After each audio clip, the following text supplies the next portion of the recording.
Good evening. I'm Phil Rogers in the NBC5 newsroom, and I very much wanted to be there for tonight's Starlighter Gala, but unfortunately the politicians of our state have elected to have me elsewhere this evening. But I asked the great people of the Salvation Army if I could take a few minutes to tell you just what the Army means to me. All of our lives, we have seen the bell ringers and heard of the great works these caring men and women do day in and day out across America and around the world. But I have seen that caring firsthand. I'll never forget the devastation of the Plainfield tornado, where hundreds of lives were changed in an instant, houses reduced to splinters, where some of the only signs of hope in those first critical hours came from the smiling soldiers of the Salvation Army who brought food, clothing, and most of all, compassion. I've been to the Booth Lodge, where the homeless can count on a safe place and a warm bed. We like Kool-Aid or tea? Kool-Aid. Got it.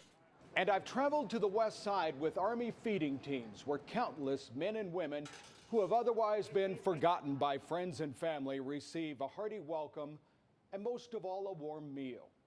And in the bitter cold of a Chicago winter, I've traveled the dark corners of Lower Wacker Drive with officers and soldiers of the Salvation Army who wrap their arms around the most outcast of our society, telling them they are still loved and urging them to accept a lifeline back to a better world.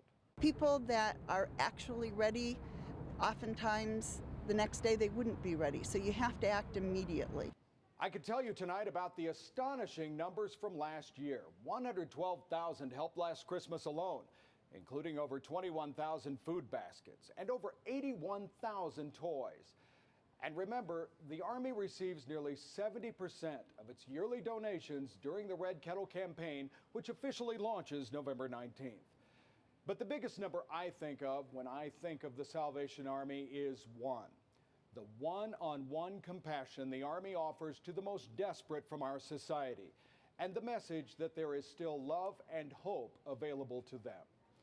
The need is greater than ever, with unemployment hovering at 10%, and the mortgage crisis continuing. Sadly, many use up all of their own resources before they turn to the Army for help. And of course, some who were donors now turn to the Army for help. For decades, the Salvation Army has been living testimony to a simple idea from Scripture. When you did it for the least of these, you did it for me.